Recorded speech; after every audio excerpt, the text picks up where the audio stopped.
Hello everyone, Divyansh here from resonance. और class 7 का जो हमारा चैप्टर चल रहा था ट्रांसपोर्टेशन, उसका पार्ट 2 है। पार्ट 1 में हमने डिस्कस करा था transportation in plants. Transportation in plants में हमने बेसिकली दो मेन चीजें पढ़ी थी, दो टिश्यू पढ़े थे, जाइलम एंड फ्लोएम। जाइलम क्या कर रहा था? वाटर का ट्रांसपोर्टेशन कर रहा था। और फ्लोएम क्या कर रहा था? फूड का ट्रांसपोर्टेशन कर रहा था। वो अच्छे से हमने पिछले पार्ट में डिस्कस कर लिया था। अब इस पार्ट में बेसिकली प्लांट्स के बाद क्या बचते हैं? एनिमल्स।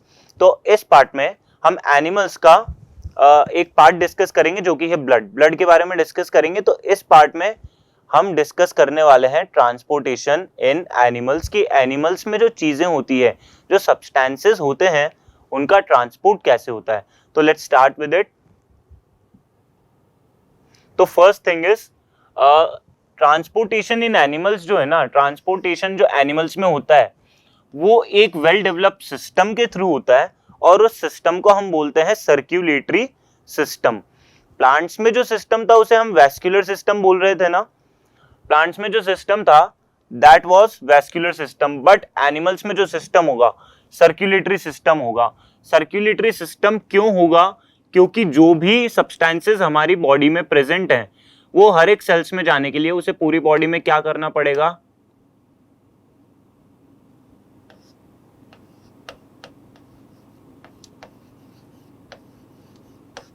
सर्क्यूलेट करना पड़ेगा, पूरी बॉडी में उसे घूमना पड़ेगा।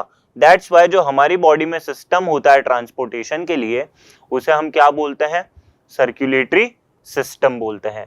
अब सर्क्यूलेटरी सिस्टम का मेन कंपोनेंट है सबसे पहला जो कि है ब्लड। क्या कंपोनेंट है सर्क्यूलेटरी सिस्टम का? Main blood. क्योंकि जितने भी सब्सटेंसेस हैं, चाहे वो ऑक्सीजन हो गया, चाहे वो फूड हो गया यानी कि ग्लूकोज, चाहे वो वेस्ट मटेरियल हो गया, ठीक है, तीनों चीजों को कैरी करने का काम कौन करता है हमारी बॉडी में? ब्लड करता है। आई बात समझ में? अब ब्लड क्या होता है? सबसे पहले एक रेड विस्कस फ्लूइड। फ्लूइड का मतलब होता है जिसकी फ्लो करने की टेंडेंसी होती है, जो फ्लो कर सकता है। तो ब्लड फ्लो कर सकता है, that's why it is known as fluid. और रेड कलर का होता है तो हमने उसे बोल दिया रेड विस्कस फ्लूइड। एक ऐसा फ्लूइड जिसकी टेंडेंसी है फ्लो करने की और वो विस्कस है, मतलब फ्लो कर रहा है। लास्टली अगर ब्लड की बात करें तो एक बार इसके फंक्शंस देख लेते हैं। Removes waste. ब्लड का पहला फंक्शन है ये हमारी बॉडी से वेस्ट रिमूव करता है। अच्छा, मैंने एक चीज बताई थी, पहले भी बता रखी है, कि जो सेल्स होते हैं ना वो हमारी बॉडी में कुछ ना कुछ फंक्शन करते रहते हैं। और अगर सेल्स हमारी बॉडी में कुछ ना कुछ फंक्शन कर रहे हैं, क्या कर रहे हैं? अगर फंक्शन कर रहे हैं तो क्या जनरेट होता है? वेस्ट जनरेट होता है। सेल्स अगर हमारी बॉडी में कुछ फंक्शन कर रहे हैं तो वेस्ट जनरेट होगा। और इस वेस्ट के रिमूवल के लिए, इस वेस्ट के किसके लिए? रिमूवल के लिए कौन रिस्पॉन्सिबल है? ब्लड रिस्पॉन्सिबल है। ये वेस्ट कौन रिमूव करेगा बॉडी से? ब्लड करेगा। कैसे करेगा ये हम थोड़े से टाइम बाद एक्सक्रीटरी सिस्टम में या नेक्स्ट पार्ट में एक्सक्रीटरी सिस्टम में देख लेंगे कि ब्लड कैसे रिमूव करता है वेस्ट को। बाकी अगर अभी मैं बता दूं तो ब्लड क्या होता है? किडनीज के थ्रू फ्लो होता है, किडनीज से पास होता है हमारा ब्लड, और किडनीज में जो है ना वो वेस्ट मटेरियल निकल जाता है और वो वेस्ट मटेरियल यूरिन के थ्रू निकल जाता है, ठीक है। तो इस तरीके से ब्लड वेस्ट को बाहर निकालता है बॉडी से। उसके बाद आ जाता है प्रोटेक्ट्स फ्रॉम इन्फेक्शन। ब्लड में कुछ ऐसे कंपोनेंट्स होते हैं जो कि हमें किससे बचाते हैं? इन्फेक्शन से बचाते हैं, डिजीजेस से बचाते हैं। वो कंपोनेंट्स क्या होते हैं अभी नेक्स्ट स्लाइड में हम डिस्कस कर लेंगे। Lastly carries oxygen and nutrients. मैंने आपको बताया कि ऑक्सीजन और फूड दोनों को कैरी करने का काम कौन करता है? ब्लड करता है। ऐसी वेसल्स प्रेजेंट होती है हमारी बॉडी के अंदर बहुत सारी, ठीक है, इन्हें क्या बोलते हैं? Blood vessels. और इन वेसल्स, इन पाइप्स के अंदर, ये पाइप लाइक स्ट्रक्चर है ना, वेसल जैसा पाइप लाइक स्ट्रक्चर, इन पाइप्स के अंदर क्या प्रेजेंट होता है? ब्लड प्रेजेंट होता है। आ रही है बात समझ में? तो ये ब्लड हो गया। अब बात ऐसी है कि ब्लड भी किसी ना किसी चीज से मिलके बना होगा, ठीक है ना। तो क्या देखना है हमें, कंपोजिशन ऑफ ब्लड, कि ब्लड किन किन चीजों से मिलकर बना हुआ है। तो ये ब्लड है, ओवरऑल दिस इज ब्लड। अब ब्लड दो चीजों से मिलकर बना होता है, प्लाज्मा एंड ब्लड कॉर्पस्कल्स। इन कॉर्पस्कल्स को आप सेल्स भी बोल सकते हो, पर कॉर्पस्कल्स क्यों बोलते हैं ये अभी आपको बता दूंगा, ठीक है। तो प्लाज्मा क्या होता है, प्लाज्मा बेसिकली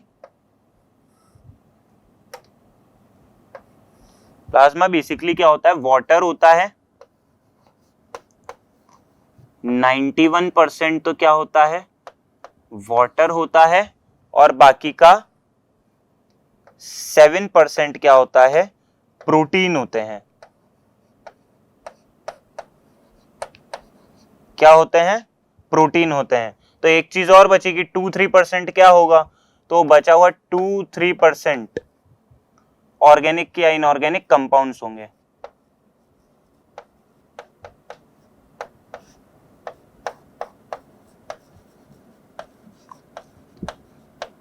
ऑर्गेनिक या इनऑर्गेनिक सब्सटेंसेस होंगे। और प्लाज्मा ब्लड में कितना होता है, 55%। ब्लड 55% प्लाज्मा से मिलकर बना होता है। और प्लाज्मा किससे बनता है, वाटर से, प्रोटीन से, और ऑर्गेनिक इनऑर्गेनिक सब्सटेंसेस से। लास्ट इसके बाद बारी आती है ब्लड सेल्स की। तो ब्लड सेल्स यानी ब्लड कॉर्पस्कल्स कितने प्रेजेंट होते हैं, 45%। तो ब्लड में हमने क्या देखा, प्लाज्मा तो कितना प्रेजेंट होगा, 55%, और ब्लड कॉर्पस्कल्स या ब्लड सेल्स कितने प्रेजेंट होंगे, 45%। अब ये 45% में से अगर हम देखें तो तीन चीजें प्रेजेंट होती है ब्लड कॉर्पस्कल्स के अंदर। क्या प्रेजेंट होती है, तीन चीजें प्रेजेंट होती है। पहली है आरबीसी यानी कि रेड ब्लड सेल्स, दूसरी है डब्ल्यूबीसी यानी कि white blood sales, and the last one is platelets. ठीक है, तो समझ आया ब्लड किस किस चीजों का बन रहा है। पहला ब्लड बन रहा है, पहला ब्लड किससे बनेगा, प्लाज्मा से और ब्लड कॉर्पस्कल से। प्लाज्मा किससे बनता है, प्लाज्मा वाटर और प्रोटीन से बनता है। और ब्लड कॉर्पस्कल्स में क्या होते हैं, सेल्स होते हैं। ब्लड कॉर्पस्कल्स बेसिकली आरबीसी होता है यानी रेड ब्लड सेल, डब्ल्यूबीसी होता है यानी व्हाइट ब्लड सेल, और प्लेटलेट्स होते हैं। अब इन्हें सेल्स क्यों नहीं बोला, कॉर्पस्कल्स क्यों बोला, क्योंकि ये सेल्स क्या होते हैं, हमारी पूरी बॉडी में फ्लो करते रहते हैं, घूमते रहते हैं, सर्कुलेट करते रहते हैं। ठीक है, अगर स्किन के सेल्स हैं तो क्या वो एक जगह से दूसरी जगह जा रहे, नहीं जा रहे, बट जो ब्लड में सेल्स प्रेजेंट होते हैं ना, वो पूरी बॉडी में क्या कर रहे हैं, सर्क्यूलेट कर रहे हैं, गोल गोल घूम रहे हैं, इधर उधर जा रहे हैं। मतलब ये फ्लो कर रहे हैं बॉडी के अंदर, क्या कर रहे हैं, फ्लो कर रहे हैं। तो दैट्स वाई इन्हें हमने कॉर्पस्कल्स बोला। सेल्स और इनमें यही डिफरेंस है। अब बात कर लेते हैं आरबीसी, डब्ल्यूबीसी और प्लेटलेट्स के बारे में थोड़ा डिटेल में। तो ब्लड कॉर्पस्कल्स या फिर ब्लड सेल्स, सबसे पहला आता है रेड ब्लड सेल्स। क्या आते हैं, रेड ब्लड सेल्स आते हैं। रेड ब्लड सेल्स का दूसरा नाम होता है इरेथ्रोसाइट्स। रेड ब्लड सेल्स को हम इरेथ्रोसाइट्स भी बोलते हैं। आई बात समझ में। उसके बाद इट कंटेन्स हीमोग्लोबिन। हीमोग्लोबिन क्या होता है, हमारा respiratory pigment.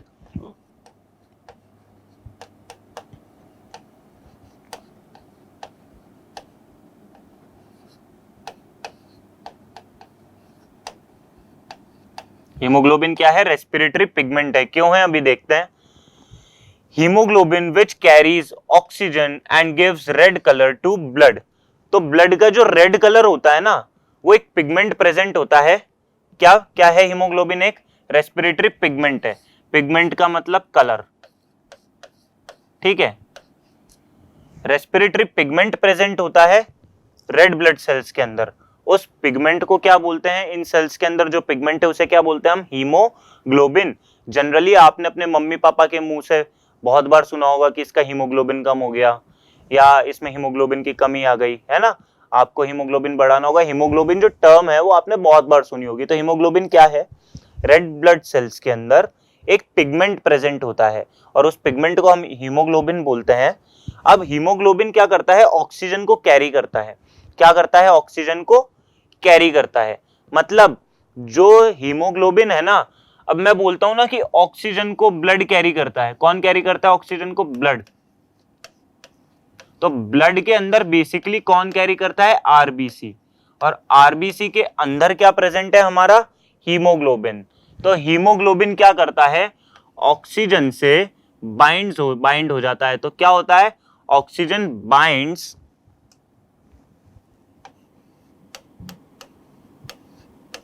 With haemoglobin.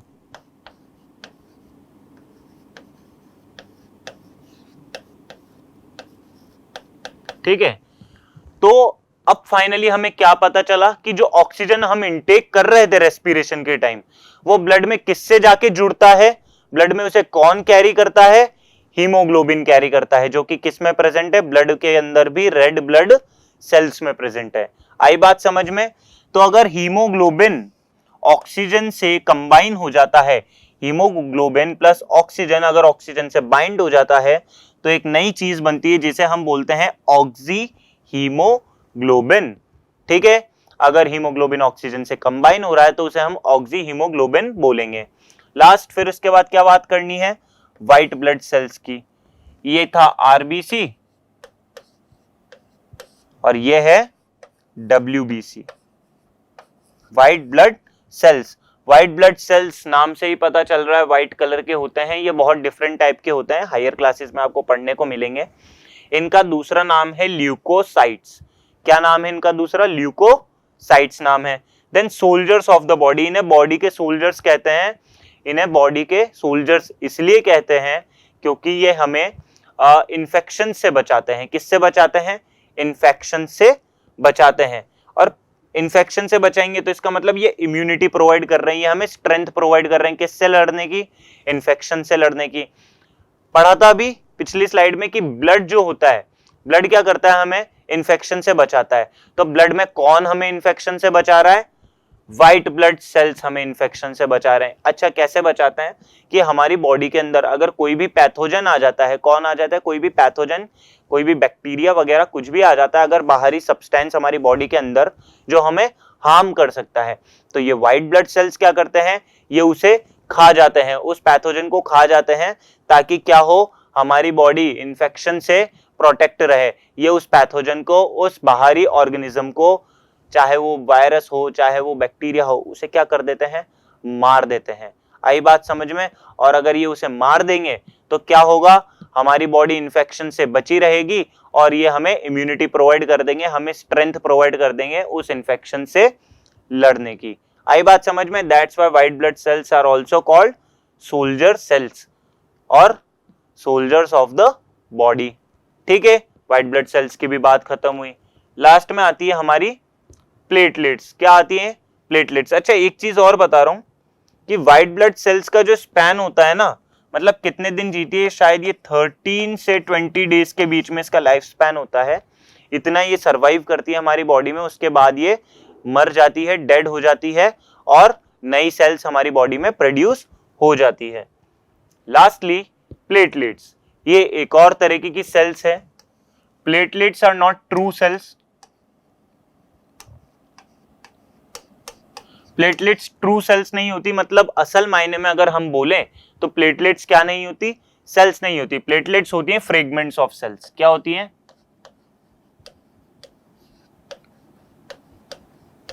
Fragments of sales.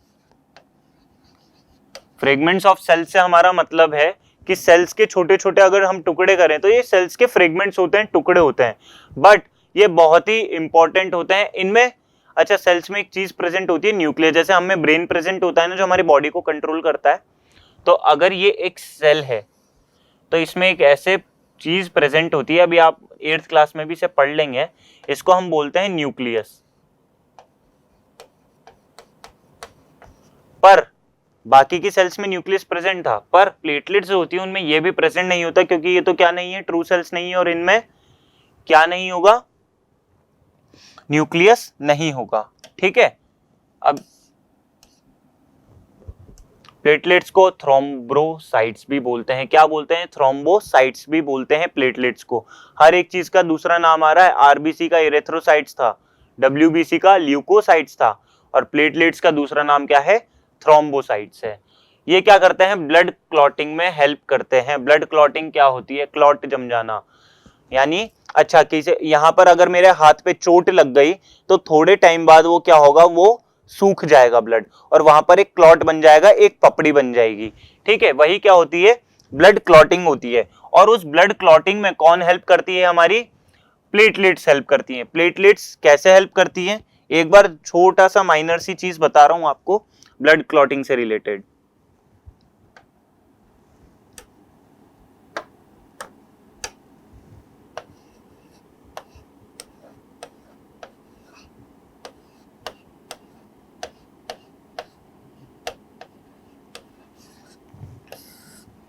Blood clotting हो कैसे रही है, अच्छा बॉडी एक प्रोटीन प्रेजेंट होता है। क्या प्रेजेंट होता है, जैसे हमारी बॉडी में कट लगता है, मैंने आपको बताया था कि ब्लड हमारी वेसल्स में प्रेजेंट होता है। पाइप्स लाइक, बहुत माइनर पाइप लाइक स्ट्रक्चर्स होते हैं, वेसल्स कहते हैं उन्हें, उनमें ब्लड क्या करता है, फ्लो करता है।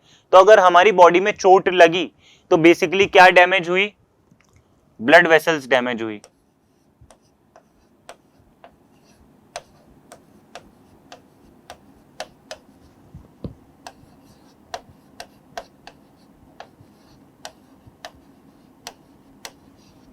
कौन डैमेज होता है, ब्लड वेसल्स डैमेज होती है। और अगर ब्लड वेसल्स डैमेज होगी, जैसे पाइप फूट गया तो पाइप में से पानी निकल जाता है ना, वैसे अगर ब्लड वेसल्स डैमेज हो गई तो क्या रिलीज होने लग जाता है, ब्लड रिलीज होने लग जाता है। उस ब्लड के रिलीज को एक्सिस में प्रिवेंट करने के लिए कि अगर वो ज्यादा हमारी बॉडी से नहीं निकल जाए, नहीं तो हम मर भी सकते हैं, बहुत ज्यादा ब्लड निकल गया तो, ठीक है ना। तो अगर ब्लड कंटिन्यूस निकलता रहा तो हमें हार्म है। दैट्स वाई इस ब्लड को कंटिन्यूस मतलब कंटिन्यू नहीं होने देने के लिए, फ्लो नहीं होने देने के लिए क्या होता है, क्लॉट बनता है। क्लॉट मतलब वो पपड़ी बनने लग जाती है, वहां पर थक्का जमने लग जाता है।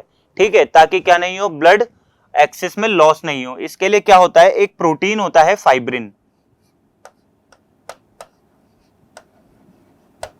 क्या होता है, प्रोटीन फाइब्रिन। वैसे तो ये बहुत बड़ा प्रोसेस है, बट आपको थोड़ा सा मैं बता रहा हूं। प्रोटीन होता है फाइब्रिन, वो क्या कर लेता है, एक ऐसे नेटवर्क बना लेता है। क्या बना लेता है, फाइबर्स का ऐसे नेटवर्क बना लेता है, ऐसा जाल बना लेता है। ठीक है, क्या बना लिया, फाइब्रिन ने ऐसा नेटवर्क बना लिया। जहां पर हमारा कट लगा, जहां पर हमें डैमेज हुआ, इंजरी हुई, वहां पर ऐसा जाल बना लेगा फाइब्रिन। ठीक है, जाल बना लेगा। और वहां फाइब्रिन ने अगर जाल बना लिया, फाइब्रिन क्या है, एक प्रोटीन है।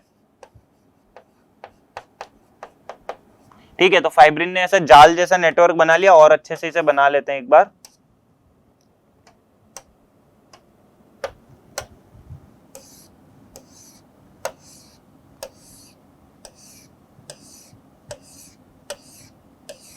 ऐसा जाल जैसा नेटवर्क बना लिया, जहां पर भी हमें क्या लगी है, चोट लगी है। और वहां पर क्या होता है, वहां पर ना ऐसे प्लेटलेट्स आकर इकट्ठा हो जाती हैं। वहां पर क्या हो जाती हैं, ऐसे इस जाल में क्या आकर इकट्ठा हो जाती हैं, प्लेटलेट्स आकर इकट्ठा हो जाती हैं। या प्लेटलेट्स आकर इकट्ठा हो गई इस जाल में,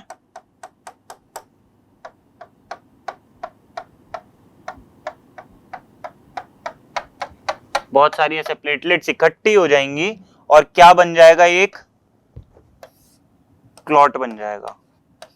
क्या बन जाएगा, एक क्लॉट बन जाएगा। और इसी तरीके से क्या होती है, ब्लड क्लॉटिंग होती है। यानी अगर हमारी बॉडी में कोई कट लग जाता है तो ब्लड लॉस ना हो, उस लॉस को प्रिवेंट करने के लिए ब्लड क्लॉटिंग होती है। हैंड टू हैंड बहुत बड़ा प्रोसेस है, पर थोड़ा सा मैंने आपको बता दिया। तो आज की वीडियो में इतना ही था। नेक्स्ट वीडियो में हम और भी चीजें डिस्कस करेंगे, ब्लड वेसल्स के बारे में डिस्कस करेंगे, हार्ट के बारे में डिस्कस करेंगे, और लास्टली हम एक्सक्रीटरी सिस्टम देखेंगे कि एक्सक्रीटरी सिस्टम यानी किडनी से होकर जब हमारा ब्लड निकलता है तो उसमें फिल्ट्रेशन कैसे होता है, वो वेस्ट मटेरियल का रिमूवल कैसे करता है। अभी के लिए इतना ही। आई होप आप सबको समझ आया होगा। अगली वीडियो में मिलते हैं, तब तक के लिए थैंक यू।